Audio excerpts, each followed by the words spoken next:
in a negative way, day in, day out, don't expect ice cream. It's going to be a bad time. And that's what we are going to be discussing on today. The stories are different, things are different, mindsets are changing day in, day out. But let's get after it. My name is David Bura, and I welcome you on the Epic Front. I'm in the studio, and I'm joined by a team of great mindsets. And they're here to share with us, discuss these key things, how the economy of Uganda is going to stand in the 42 days that the country has been put at a very tough stage.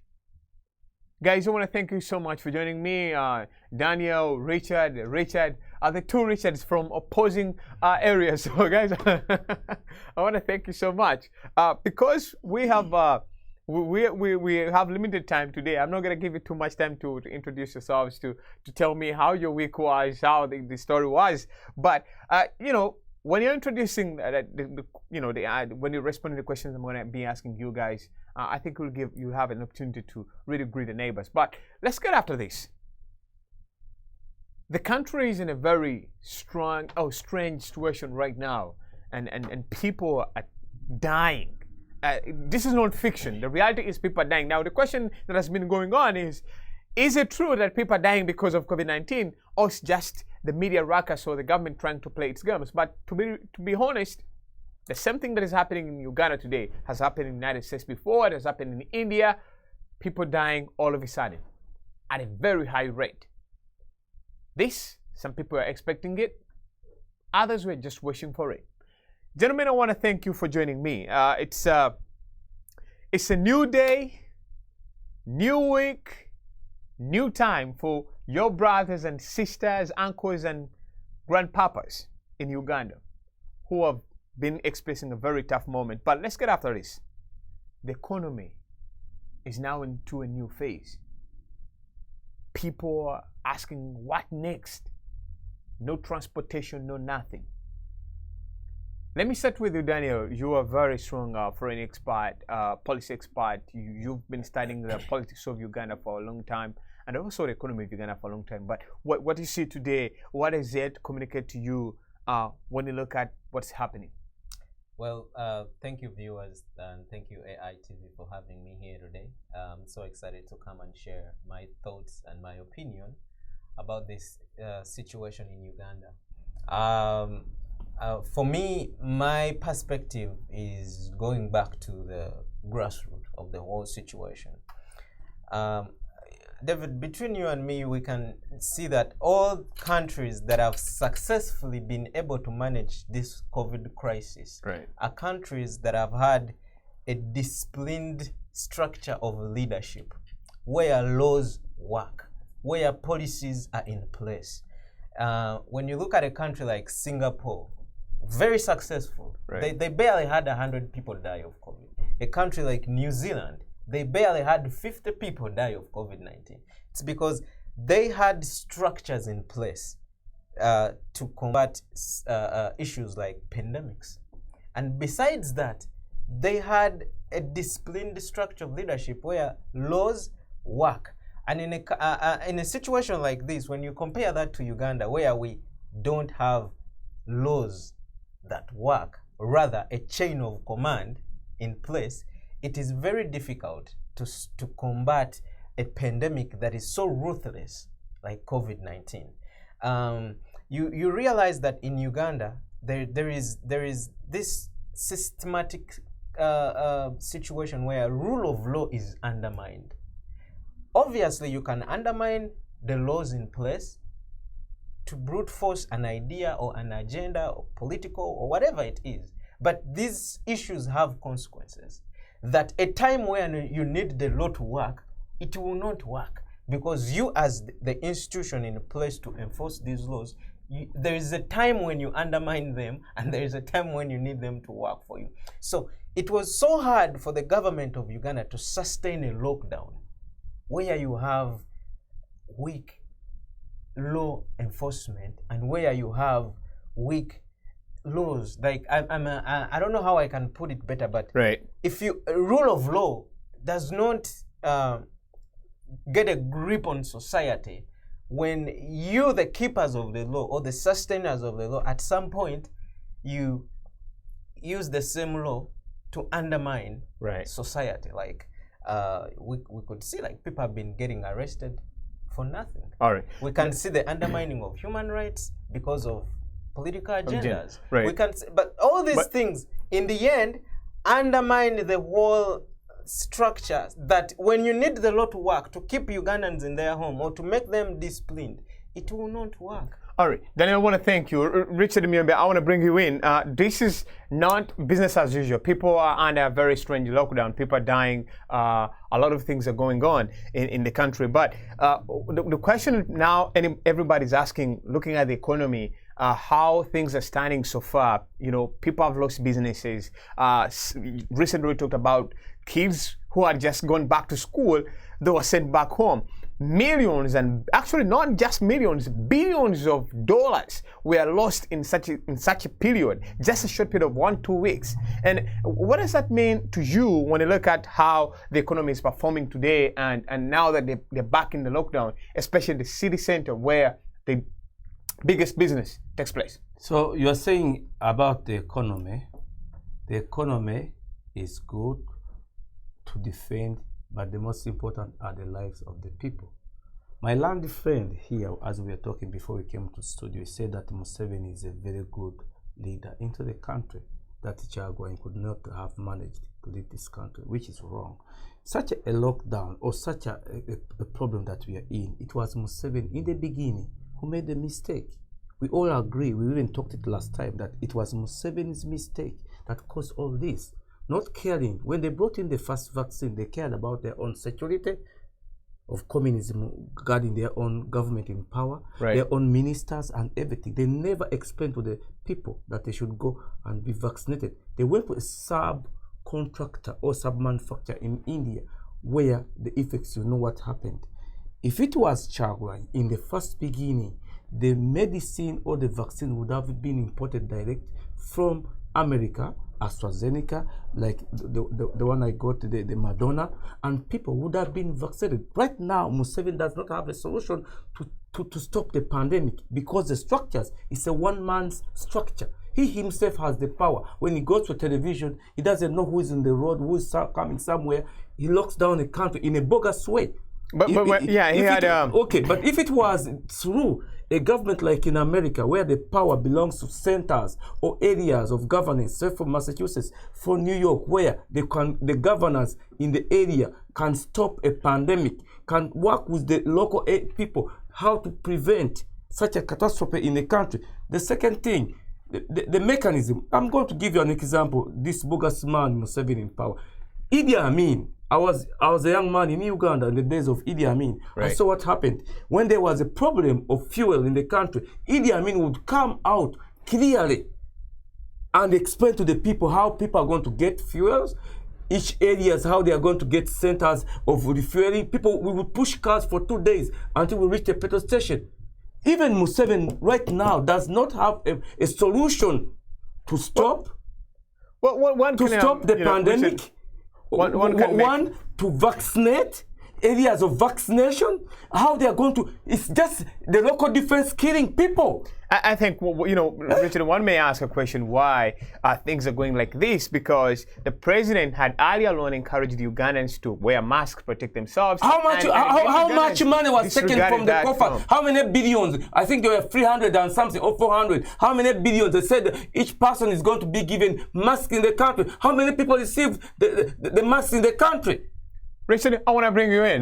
Richard Mukasa is a very strong NRM supporter. And I want to ask you this question too regarding how the economy is performing. The president came out just yesterday and made a directive. We're locking down the country, and immediately, without even informing people. Today we have seen people beaten, women selling fruits on streets, their fruits being destroyed. Is that a kind of economy that your government, you support, the national resistance movement that is in power today, is supposed to run when people are losing businesses just because the president woke up one day and said, well, enough is enough, go back home, stay home, everything's locked down? What does it mean to the economy of Ugandans? Okay, now I will start with this. The whole argument of these two people is myopic and silly. I'm sorry to be saying this, because COVID is like an accident, right? The president declared a lockdown before, right? They are talking about systems, America, presidents, leadership. America has lost 600,000 people. 600. Uganda has lost 500 people. You cannot even compare. It's not even apples and oranges. It is silly. The whole argument is a cake. Because America has lost, they are still losing more people in America today than in Uganda. There's a new strain in the Delta down here in Louisiana. A new strain coming up, and it's killing people again. Every day they lose 365 people, despite the fact they have all the vaccinations in the world. They have 2 billion doses of vaccines. Uganda has 1 million doses, and it's finished. You see what I mean? But they're still losing 365 people. Right, but then what does that mean? Yeah, what does that mean economy. to the people of Uganda who are losing businesses because the president was there failed to... Hold on, I'm still talking. Right. You asked me a question. The president was there I was in Uganda last week. He declared, he told people that he's going to stop, he put a curfew for 42 days. He said, if you do not improve, you hear his words? His words, if you do not change, start wearing masks and observe all the soaps, I'm going to close down the economy. He warned a week ago. 10 days ago, the president warned the people. The people didn't listen. Now, he came back 10 days later, he shut down the economy. How can you say he didn't warn them? How can you say he did not warn them? He was here. You remember when he shut down, he brought the curfew? Remember? Right. Then he said, I'm going to bring the curfew for 42 days. If you don't change, I'm going to shut down the economy. And then in that very week, what happened? 42 people died in one day. It had never happened before. That's the economy. That's the question we have to ask. Yes. But then you cannot have an economy of dead. Listen, you cannot have an economy of dead people. The president, instead of improving the transportation sector, yes, coming up with other alternatives, he's just thinking about, I need to deploy the army, I need to deploy the police. You have what police does that create when you've not prepared the country for such a catastrophe? This is a man who warned the country 10 days ago. He said, please, I'm giving you 42 days to change your ways. The country is going down the drain. People are dying. There's a strain that has come from India. It is killing people. I'm giving you 42 days. Within that time, you change. Within 10 days, people refuse to change. He shut down the country. Everybody, you go to Kenya, they shut down Kenya. 2 months ago, Kenya was shut down. Okay? Like so many countries have been shut down. Britain was shut down 2 months ago in March. Italy was shut down 3 months ago. Right. Okay? So what I'm saying is the president did the right thing because the people do not listen. I was listening to Besigye the other day. He said, I am on TV every day warning people. People are not listening. Right. Now I've realized the president is not, the problem is not the leaders. It is the people. The unruly. That was Besigye saying. But my land defend here is no, it is not your turn. It is not your turn. Sir, it is not his turn. Can you stop? Can you stop? I gave you both of an opportunity. My turn. Let's have. I want to have a discussion between you guys, just the two of you, before I bring in Daniel Sebugwao. Yes. When you look at what's happening in the country, one, the opposition may say that the president failed to plan for the way forward of the country during this pandemic. What was the way? He just shut down people. Yes. He warned. Listen, but he just. You and I agree that he shut down. Just all of a sudden, he came here. I'm going to give an address. Nowhere in the media was it announced that the president was going to lock down the country. Now listen. And again, guess what? The following day, people are now losing businesses. People are losing millions and millions of money because the government. What would you prefer, to lose your life or lose your business? I think both. Because no. You cannot. Listen, what would be your response on the issue like that? No. Let's be realistic. Right. The Chagulanyi plan, the Bobi Wine plan. An election period, Museveni takes it as an advantage because he said it was a mockery.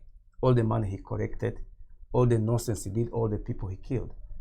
Had Museveni given up power when he had been defeated by Chagulanyi, what Chagulanyi would have done first, is a plan way forward.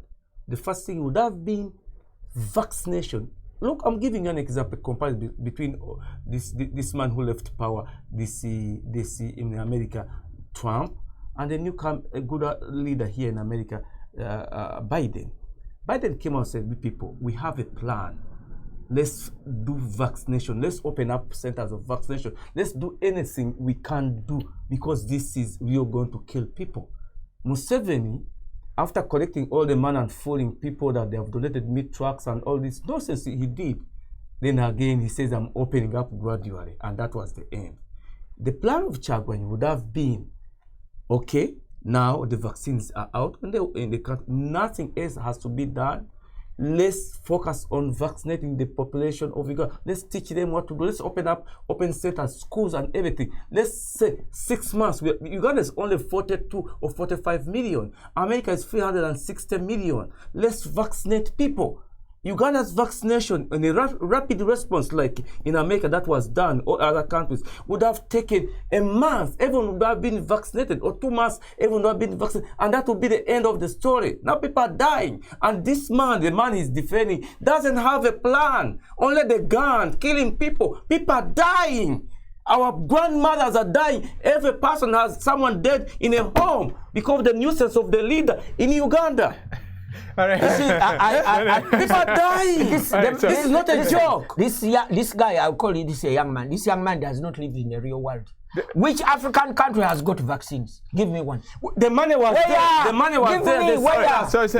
I'm asking. The surplus of vaccine all over the world that can be bought. The money is there. They're just buying guns to fight in Congo. Give me one African country that has enough vaccines. Because you people, you are after stealing the coffers of the country. The vaccines are not today. Guys, I want to thank you. Guys, I want to thank you so much. All the factories cannot give us enough vaccines for the whole world. I want to thank you guys for your submissions, but then I want to bring you in. France had to donate to us. This is a question I think I asked last weekend to the guys who were around, and the president earlier on had promised Ugandans, and actually had asked Ugandans, please wear your masks, please protect yourselves, and many people were saying, well, we don't see. Actually, these people were saying in Uganda there is no they were saying in Uganda there is no corona. These very, very same people. All right, it's nice. That Museveni is using it as a policy. Now they know the truth. Let me add on what Richard is saying. The president was very clear, and he said, people are asking, why are we not seeing people dying? And then he was like, okay, I'm gonna let you die, and then we'll see what happens. Now that's what is happening right now. People are dying. He told them. They disregarded him politically because they never believed in the message. Everything was about politics, and now politics is reacting. Coming back no longer to elections and everything. People are losing lives. Do you think politicians are now responsible for all this? Yes, they are. Kyagulanyi is responsible. Partly it's because the politicians are responsible, but the government too did not have a clear plan. Actually, Richard mentioned something like that, because here in America, I don't want to honestly compare Uganda to America. And my friend here said that I was comparing like people died here, blah, blah, blah. I talked about two countries that perfectly handled this situation. New Zealand and Singapore. They barely had 100 people die. They are 100 times richer than Uganda. Simply because, listen to me, simply because they had a disciplined leadership structure. No, they have a disciplined population. Guidelines that work. When you are in a country where rules and guidelines and policies don't work, Ugandans don't follow rules. They don't follow advice. They throw trash everywhere. In Singapore, you cannot throw even a pin on the street. Why would it be because like that? Because if in Uganda, now they have... What is the cause of that? I have a video they just sent me here. What is the cause of that? The cause of that is people are unruly and indisciplined. Why are people unruly? Because they believe they are above the law. Because Kyagulanyi... Who has showed them to be above the law? They called it defiance. Have you ever heard of that? Have you ever heard Kyagulanyi talk about defiance? Yes, I have. Look, let's talk about facts. I don't want to go back. I've heard the politicians still talking about defiance. They are defying. Richard, let me have Daniel finish up the issue is argument. I'm talking about disciplined leadership, policies, and guidelines that are not politicized. The government itself, people cannot listen to President Museveni. They cannot understand they cannot actually like hold what he's saying because there is no trust. The people and the government are in a marriage that is having no trust. This has even led to issues like conspiracy theories. Even people in America, on the internet, people no longer people are on the internet. People don't believe that Biden is the president. They believe that Trump will be sworn in. Let me in America, people no longer believe in their government. Without due respect, I want you to give Daniel his time to finish up what he's talking about.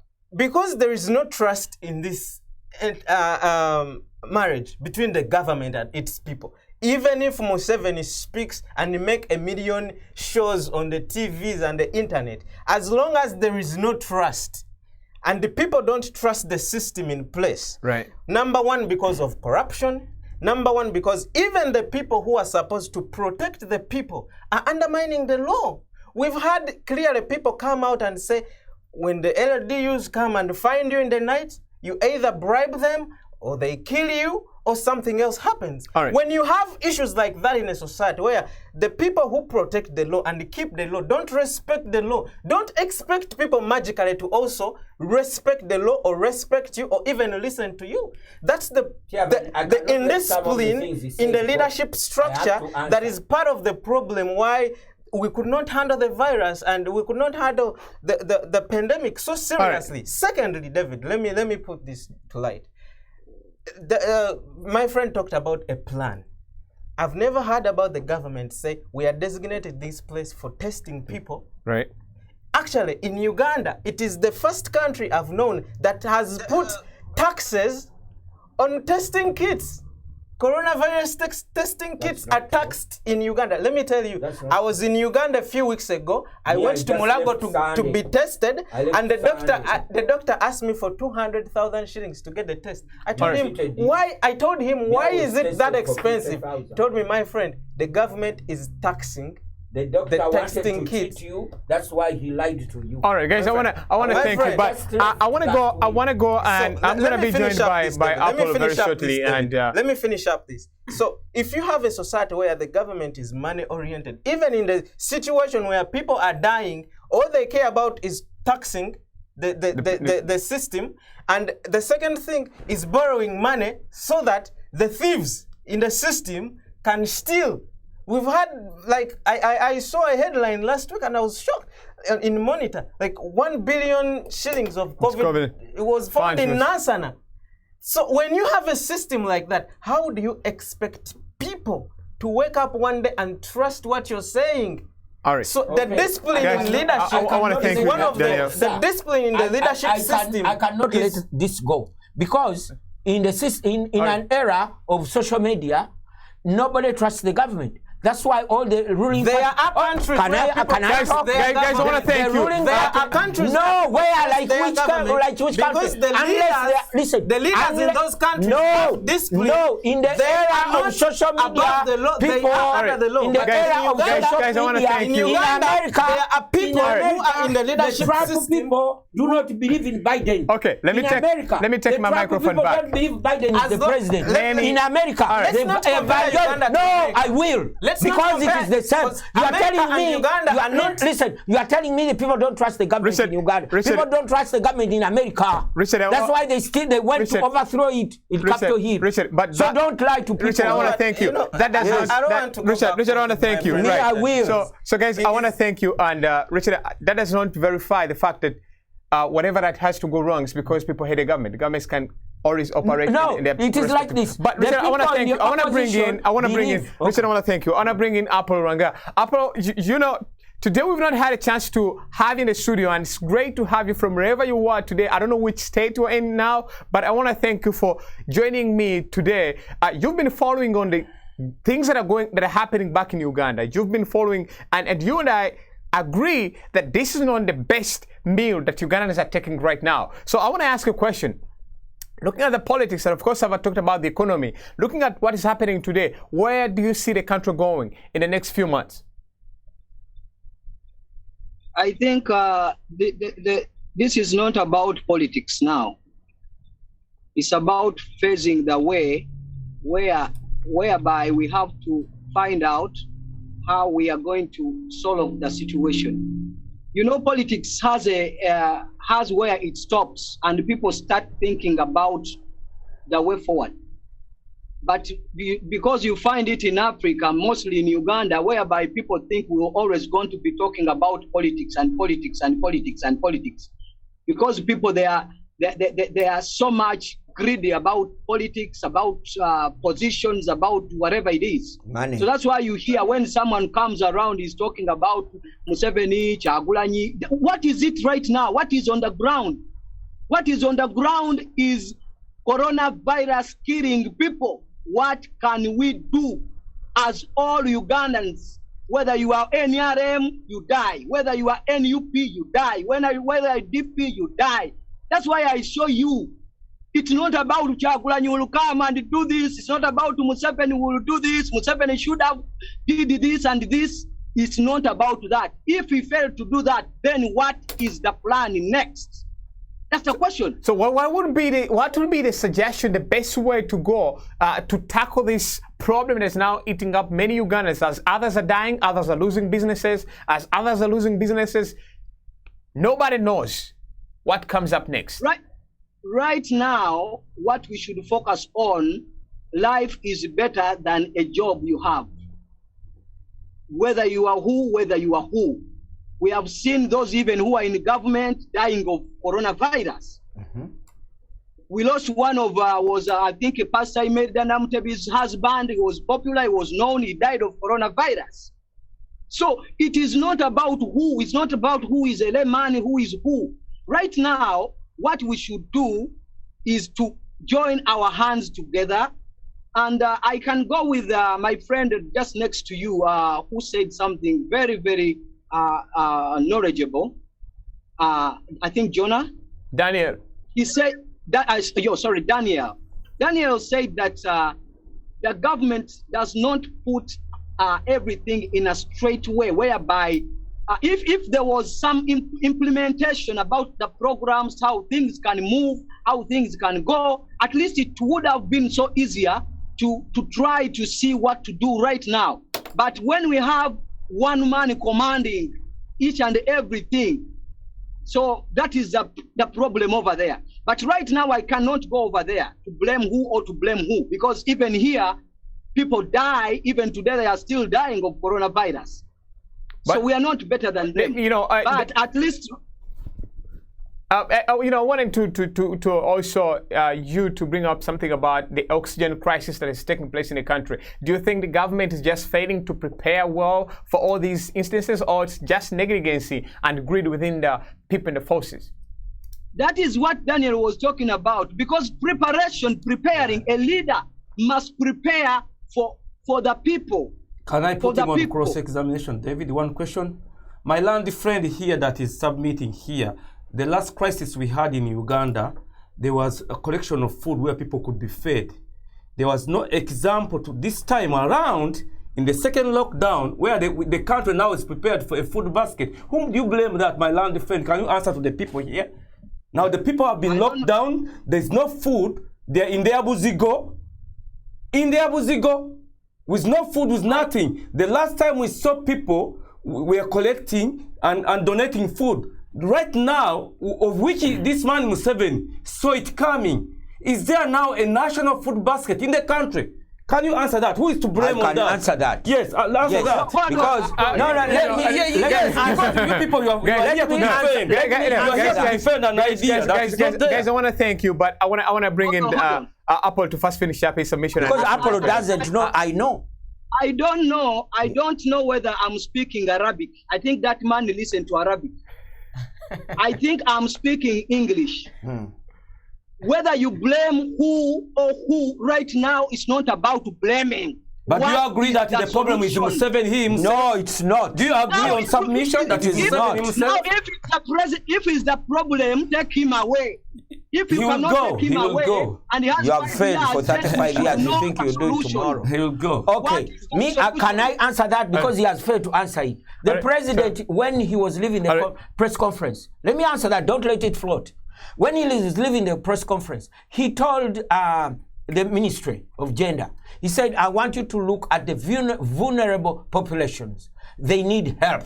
You go at the gender and disaster preparedness. He told to go and look at the vulnerable population, the people who live hand to mouth, and then start making arrangements to help them. That's the last sentence he made on last press conference he did. So if you guys don't listen to him and you come here, no, I'm still talking. You don't listen to the president. Richard, I want to thank you. And you talk nonsense. Richard, I want to thank you. Daniel, what's your take on that? Let me finish. My friend here doesn't get the point we are trying to put across. If you have a country that does not even have a disaster policy on pandemics, rather it is a chain of command, it is one man's show who shows up and say, Minister so-and-so go and do this. Minister so-and-so, there is no plan. That's why you always there are no vaccination centers. Listen, I want to give Daniel a chance to finish. Because he's lying, I cannot let the lies fly. All right. Richard, I want to thank you. Then I want to thank you. Apple, what's your take on that?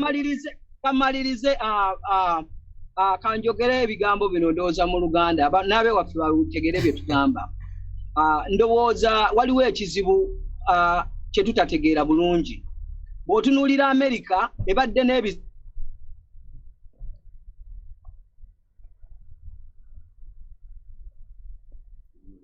The voice has muted. All right, so I'm going to take off Apple for now and then come back to studio. But as we move on, guys, there is one. Do you hear me? Yeah.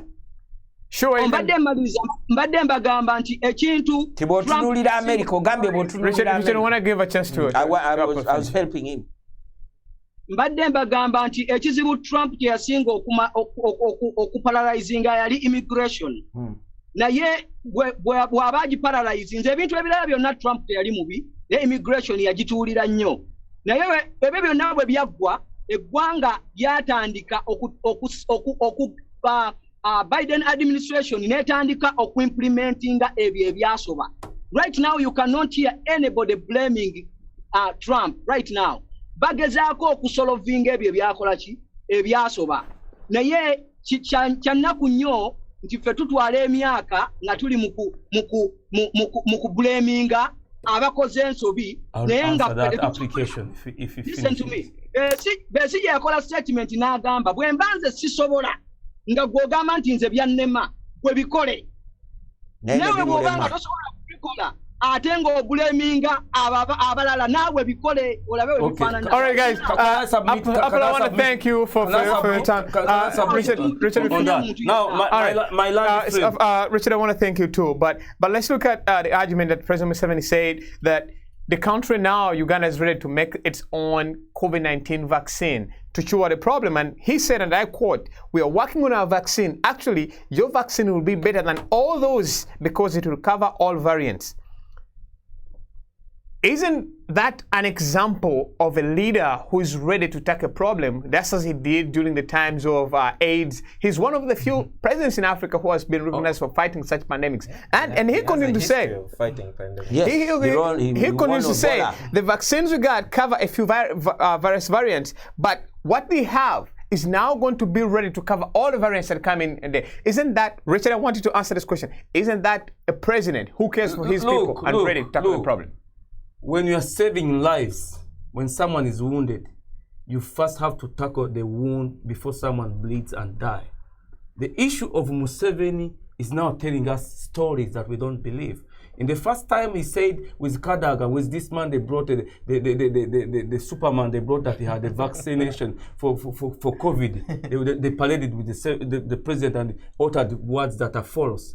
Who could believe such a man like that, even up to this day? Now let me give you this. The whole problem is Museveni has spent 35 years of Ugandan people breaking down society as a problem of the 35 years. Now he says he wants to rule another 15 years and rebuild the society that he has broken. When people are eating in sewage, people are living in a terrible condition with no unemployment. The Chagwani plan had the first phase of 5 years, and the second phase. Look, for example, let me. I'm done submitting. The first 5 years, because you said that the IMF would force Museveni to do what They want him to do. He said he wanted to. No, we were discussing. He said, all right, okay, now let me submit. The Chagwanyi plan would have been the Marshall Plan. He would have gone direct to the Ugandan, to the American government, borrow money like it was done in Israel, borrow money that was done in countries like South Korea, borrow money like it has been done in Afghanistan or like in Iraq, West Germany. So rebuild the country for a better country, not the Museveni who doesn't want the American people. He goes to the IMF and takes 35 years breaking a country. All right, Richard, I want to thank you. Richard, I want to bring you in. That man is evil. I cannot let his lies fly. I want you, do you call this success? The president said that they've already treated 70 people using local treatment, the COVID vaccine they have. And he's looking at the 120 which is required for approval. Do you call that success? Or okay, this is what, before I can even answer your question, I cannot let his lies fly. One, this guy is saying Museveni has broken down Uganda. No, that's what he's saying. Be quiet for 1 minute. That's what he's saying. Can you be quiet? Right, he has not been in Uganda in 28 years. He says he knows Uganda is broken. You have no idea what Uganda is. You are just dreaming. I'm sorry for your dreams. Two, the president is the first and the only African president who is trying to look for an indigenous solution to the COVID problem. We have facilities and scientists who are looking at this epidemic. Okay? So there are epidemiologists looking at this epidemic. And they are even looking for the drug. And the drug is in test phases. Right? After people have died. Be quiet. Be quiet. And another thing, because we have discovered that the white people will first look after the ones who discovered this AstraZeneca and what. They will look after their people. America has 2 billion doses. And the whole of Africa doesn't even have 100 million doses. All right. The whole of Africa. Richard, I want to thank you. Yes. We are running out of time. So these people live in a world of make-believe. Chagranyi this, Chagranyi is going to Chagranyi that, Chagranyi crazy. Richard, I want to thank you. These are the crazies. Daniel, my final question to you, as we conclude the show, is the president also said by the coming year, Uganda will not be dependent on outsiders for medical solutions. We shall get our own solution, vaccine, and therapeutics. So, don't you think the president is doing a great job on saving Ugandans from dying over these so-called pandemics that are taking millions and millions of people's lives and businesses? I think that's daydreaming. Even like countries with a huge infrastructure of scientific research have not been in that place as of now. Countries like Germany, they have not been able to get their own vaccine. But I am happy for his enthusiasm, but some rhetorics are made for TV to appear as a big man in control, but in the background there is nothing like that. So for me, my main issue in this situation is it is better to have structures and a plan in place and a legal system that can sustain these kind of things that happen in society. Of course, there's going to be more pandemics in the future to come. And luckily enough, Uganda has had a history of pandemics like cholera, Ebola, and we've done so well. Yes. We could have picked a better policy alternative out of the experiences we had to have a system in place to contain a much more stronger pandemic like COVID-19. Yep. But we relaxed. And that's what actually happened in the first wave. The lockdown was made, and people people listened by that time. People were proactive and it worked. Then politics came in. But then, listen, let me speak. You have your time to speak. But then we had our guard down. All right. Bars were still closed, but there were bars that still worked because the owner of a bar is connected to a powerful general in the army or a powerful police commander somewhere, and those are the things that undermine the regulations in place, and people end up again getting sick. Those are the things I'm talking about. My friend here doesn't want to recognize. When you have a structure of leadership that is indisciplined and based on corruption and based on technical know-how, not policies, not guidelines, that's what happens. All right. And our friends here don't want to accept that. All right, guys, And I want to thank you. The last thing I That want is to a submit, misconception, because even The in last- America, where you say there are systems, they last- lost All right, 600,000 guys, I want to thank you The so last much. We have thing I want- only the lost last thing I want 500 to- people. The last Yeah. thing I want You to- have lost 600,000 All right. people. Richard, So you wanna, cannot say Richard, that is- their Richard, system, I wanna get- what? The because systems he's never interrupting. work. all right, Richard, I want Daniel to give his submission, and then we'll be out of here. The last thing is, I don't know why my friend here is trying so hard to compare America to Yeah, Uganda. because they lost people Because- on the same disease. We lost 500, they lost 600 All right, guys. on the same disease. Richard, we will continue a the chance to debate, but conclude give my point. I don't Daniel a want to chance go back to and- finish Because up. you Right. come to me, the moment you mention me, I'm going to come back to you.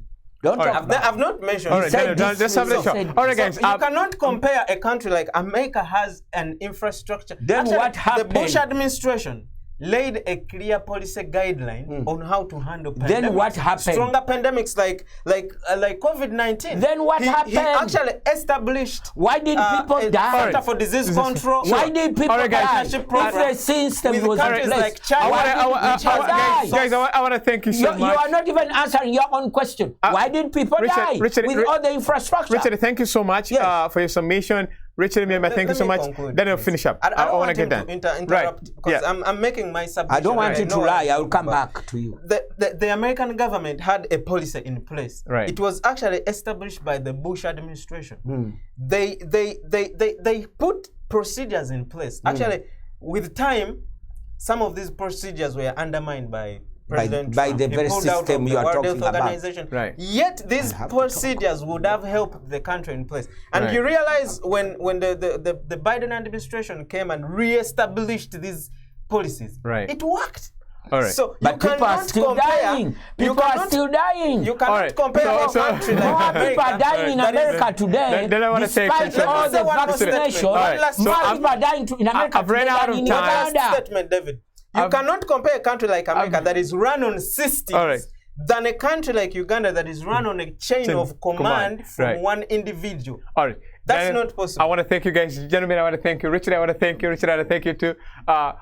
We're gonna get out of the show. Have a good week, and to all our viewers, we appreciate your time. Thank you, and see you next weekend.